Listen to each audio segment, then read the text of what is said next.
Coming up on Arirang News, the South Korean government cuts its growth forecast for the local economy this year because of the U.S.-China trade war and its effects, and the slump in sales of semiconductors. South Korea's foreign minister briefs lawmakers on the meeting last weekend between President Trump and Kim Jong-un, filling them in on what she's learned the two leaders discussed. And South Korea's defense minister apologizes for the military failing to stop a North Korean boat that apparently entered South Korean waters undetected for days. It's 4:00 p.m. here in Seoul. Thank you for joining us on our afternoon newscast. I'm Devin Whiting. South Korea's defense minister Chung Kyung-do has apologized again for the security failure last month that allowed a North Korean boat to cross into South Korean waters undetected for several days. Chung was speaking to the press Wednesday just ahead of the announcement of the results of a probe into the matter. He admitted that a grave mistake had been made in terms of border security and reprimanded the commanders of the Joint Chiefs of Staff, the head of the Army Infantry Division, and the Navy's fleet in charge of maritime surveillance. There have been claims that the military was ambiguous about where they first found the boat, but the results released right after Chung spoke indicate no false reporting by the military or concealment. The military had initially implied the boat was drifting at sea off the east coast, but admitted later that the boat had reached the shore. President Moon Jae-in has asked South Korea's Christian community to play an active role in establishing peace on the peninsula and in restoring social unity between South and North. President Moon hosted a luncheon Wednesday at the Blue House for a dozen leaders of major Christian groups to get their advice on state affairs. He noted that Christians are already providing humanitarian aid to the North and engaging in religious exchanges, and he asked that they continue helping with efforts for peace. He also called on them to help integrate the two societies. Although it's something that should be achieved through politics, he said, it would help if religion can make up for what politics cannot accomplish. The president plans to organize another meeting with the Buddhist community later this month. The U.S. State Department released a statement Tuesday summarizing President Trump's visit to South Korea. It said he and President Moon committed to further strengthening their bilateral relations, which are key for peace and security in the Indo-Pacific region. It said the leaders also took steps to deepen cooperation on regional issues related to security, economy, science, health, and culture. This includes their mutual understanding on the need to keep working closely together on North Korea to fully implement UN Security Council resolutions and achieve the regime's final, fully verified denuclearization. Also mentioning Trump's surprise meeting with Kim Jong-un at the DMZ, the statement said they agreed to resume working-level negotiations. South Korea's ruling Democratic Party is calling for a change to the law to prevent standstills in parliament like the one that just ended, and to ensure lawmakers are working year-round. In a policy speech Wednesday, floor leader Lee In-young apologized to the people for not getting work done and for the delay in the government's proposed extra budget. The National Assembly is finally back on track after 80 days of partisan conflict. He also said there needs to be a system that allows lawmakers to be recalled and penalties for those that don't actually do work. The key, he said, going forward will be coexistence, and he called for patience and concessions from all sides. On the government's drive for peace on the peninsula, he asked for the parties to work together to support it, saying that last weekend's meeting of the leaders at the DMZ is a sign that hostilities are over. This summer, South Korea issued heat wave warnings earlier than ever before, so people are concerned about the effects heat can have on their health. Our Choi Si-young spoke with an expert to find out more. Heat waves can cause several health problems, most notably heat exhaustion and heat stroke. Heat exhaustion is a direct result of the body overheating and is identifiable by symptoms such as muscle cramps, excessive sweating, and cold skin. Staying hydrated is a key to lessening its severity. If heat exhaustion goes unaddressed, heat stroke follows. Heat stroke is a much more serious condition and requires emergency treatment. Loss of consciousness and multiple organ failure occur during heat stroke and can lead to death. The most important thing to do is to drop the body's core temperature. The heat wave can also harm your body in many ways, and not just physically. Experts say it can also trigger mental health conditions such as anxiety and depression. Heat wave causes sweating and dizziness that can bring on anxiety. The high temperatures raise stress levels and lower the capability to cope with it, inviting depression. And health professionals say it is difficult to tell whether your anxiety or depression is the result of the hot weather. They recommend consulting with a doctor immediately if you're worried about your mental health. Physicians say staying hydrated and keeping cool is key to prevent these illnesses. Choi Seong, Arirang News.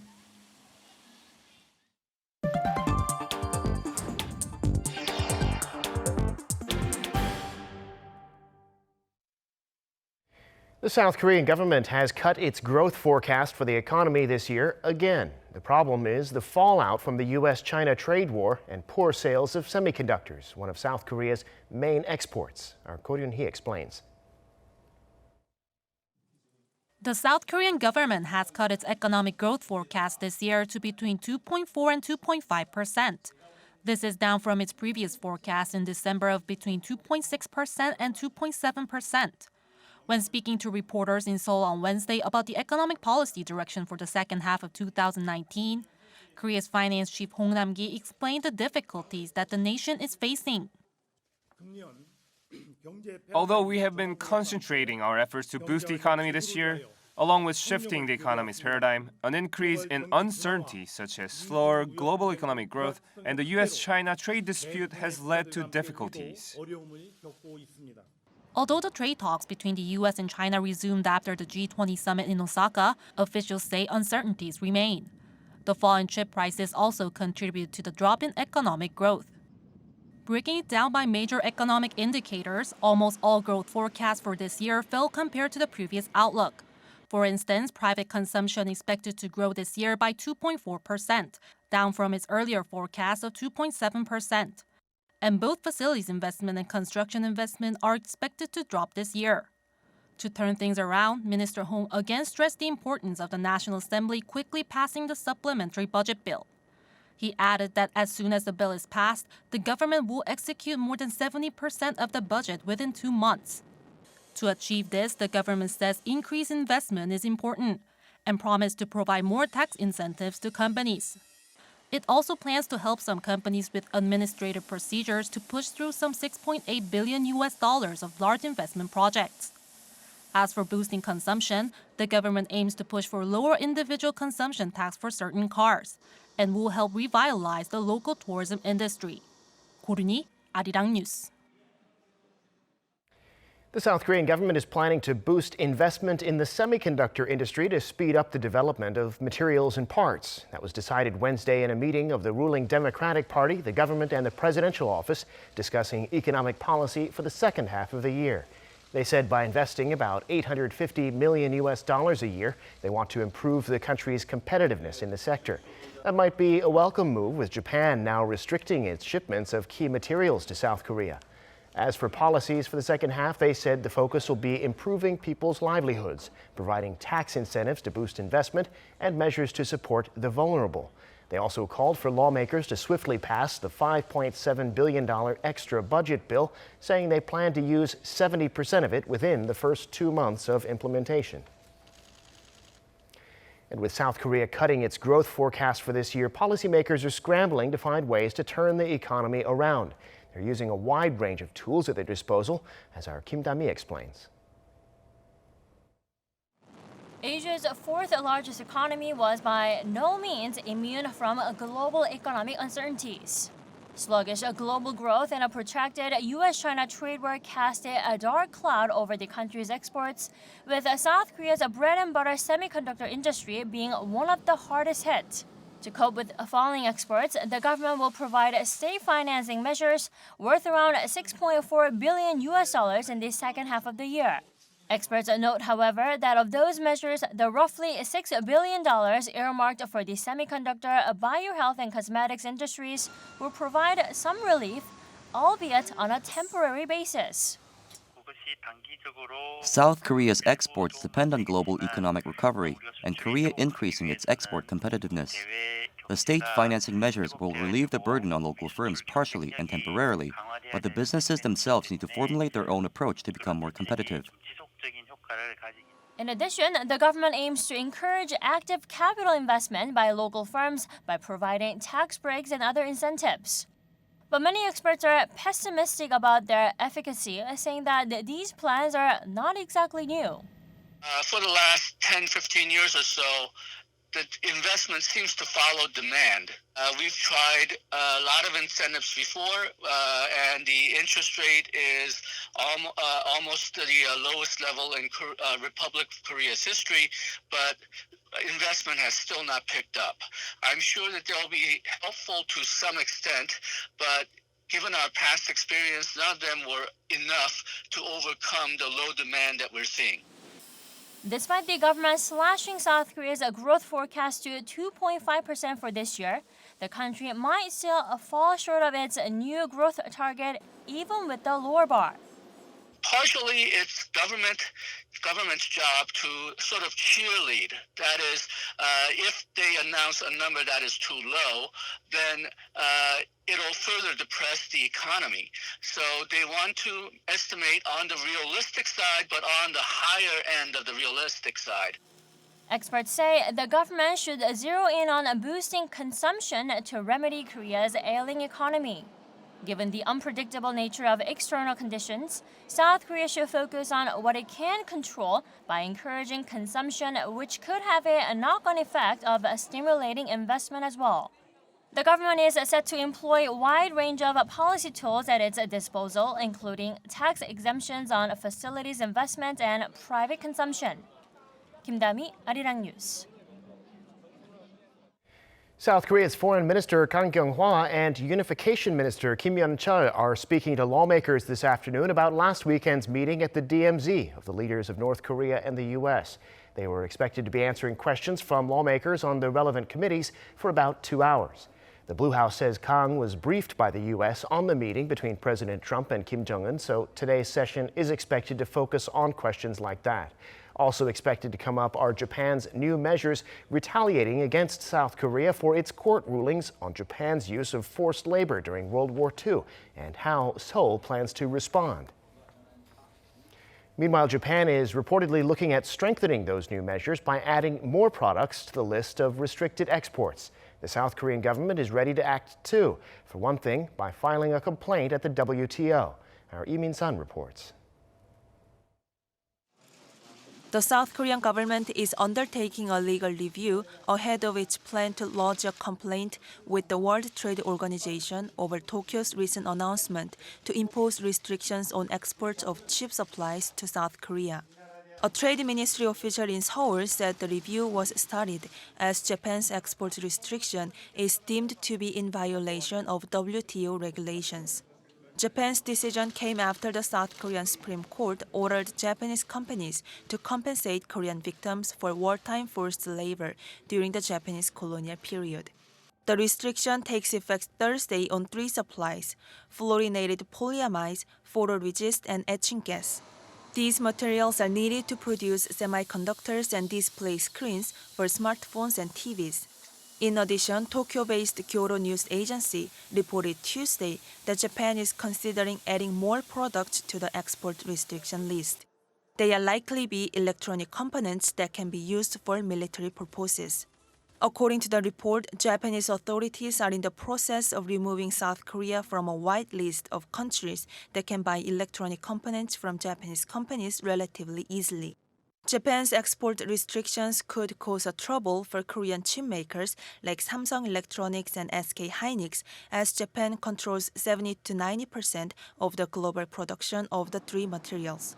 With only a day left until the new export restriction takes effect, South Korean firms are taking actions to minimize damage to their operations. The companies have dispatched representatives to Japanese suppliers to secure as many supplies as possible while identifying exactly which materials will be affected. Lee Min-sun, Arirang News. The United States will impose duties of up to 456% on certain steel products that are made in South Korea or Taiwan, then sent to Vietnam for minor processing and exported to the U.S. The Commerce Department said Tuesday it had found that corrosion-resistant steel products and cold-rolled steel from Vietnam had originated in Korea or Taiwan, evading U.S. anti-dumping and anti-subsidy duties. The agency said imports of corrosion-resistant steel and cold-rolled steel from Vietnam had increased by 332% and 916% respectively between 2015, when the U.S. started imposing duties, and April 2019. The inquiry was initiated at the request of U.S. domestic steel companies. It's time now for an in-depth look at the global markets this afternoon, and for that I'm joined on the line by Dr. Hwang Se-eun, Research Fellow at the Korea Capital Market Institute. Dr. Hwang, thanks for coming on today. Nice to be with you today. So here in Korea, as we just heard, the government expecting a growth rate for the local economy now of just 2.4 to 2.5%. It's that low mainly because of concerns abroad. Today, though, the government's announced some new measures to revive economic activity here. What do you see in those measures? And in the second half of the year, do you think they'll help bring around a rebound? The government's latest estimate represents a drop from its previous forecast of between 2.6% and 2.7% in December. South Korea blamed the slowing exports and sluggish investment, as well as trade friction between the United States and China for its downward revision. South Korea's growth outlook could be lowered unless Parliament approves a 6.7 trillion won extra budget in July for a quick implementation. But it remains unclear when the National Assembly might vote on the bill due to a political standoff. Therefore, it is less likely for Korean economy to recover in the second half of 2019. Many of the market analysts are expecting that Korea will continue to experience declining economic growth due to its heavy reliance to export and the global economic slowdown caused by the trade dispute. Yeah, well, speaking of that, this week after the G20, it seemed like there's been progress in the U.S.-China trade war. Wall Street's been setting new records, up again for a second day in a row on Tuesday. What's the story today?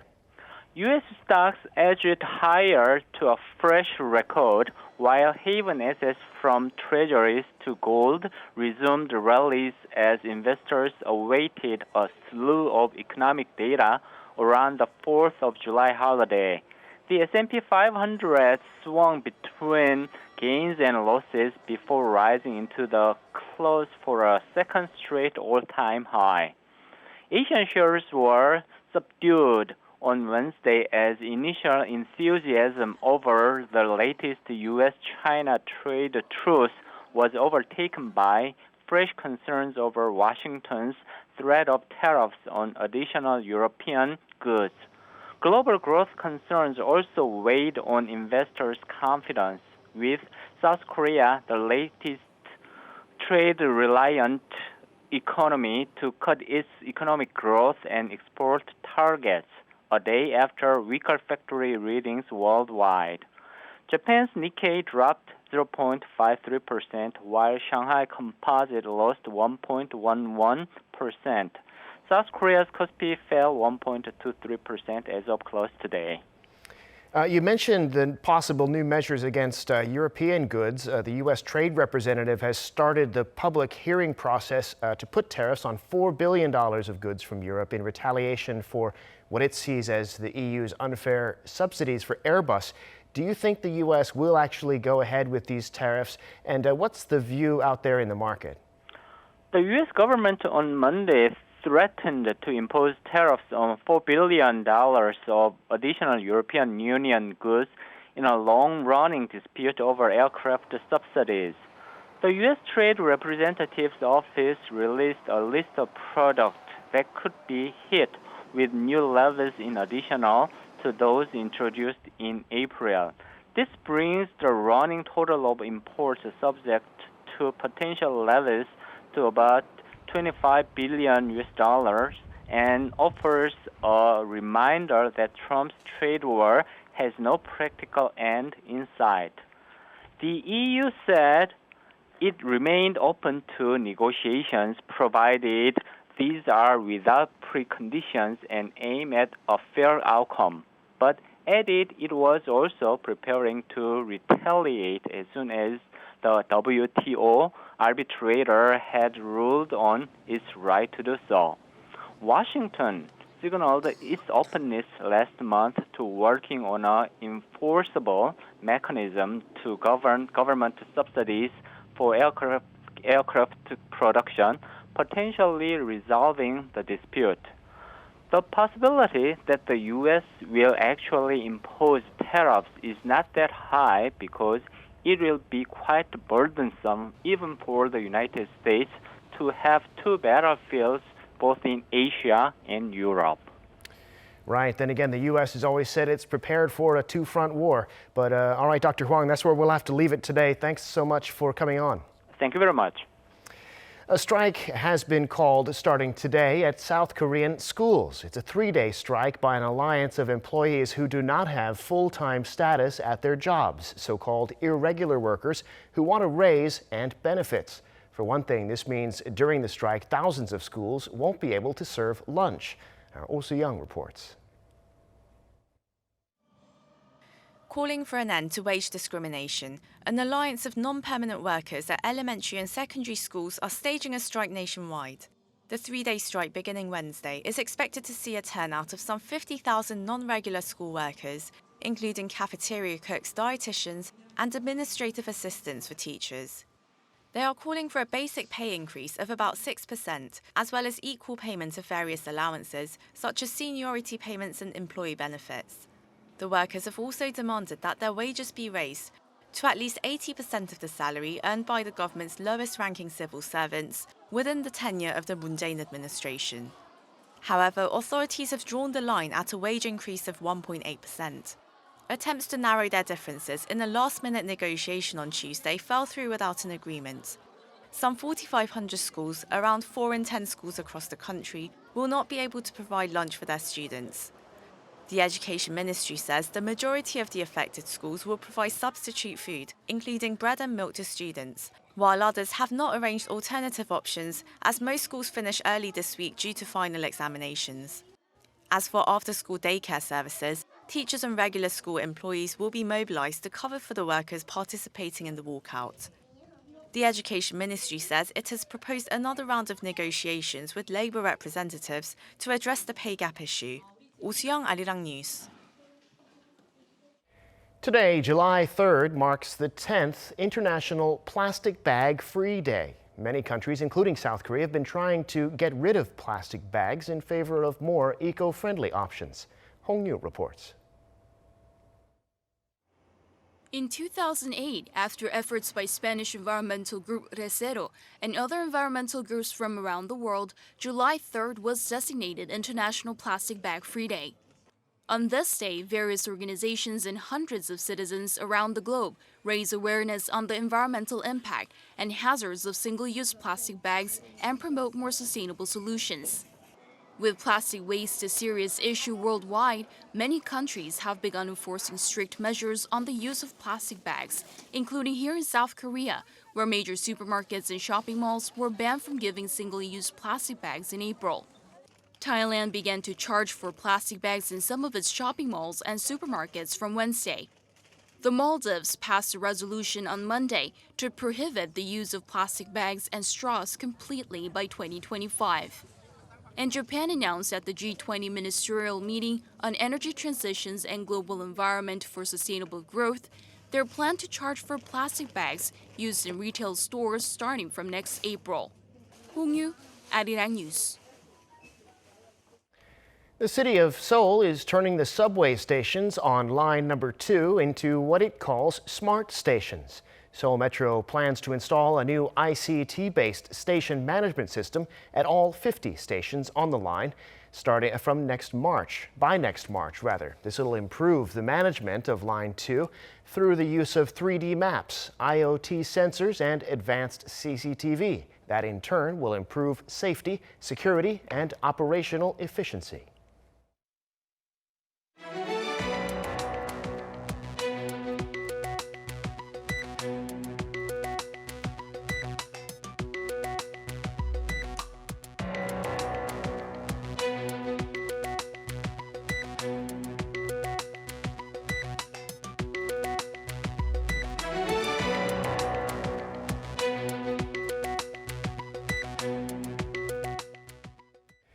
And that brings us to the end of this newscast. Thank you for watching. More live news coming your way at 7 p.m. Korea time.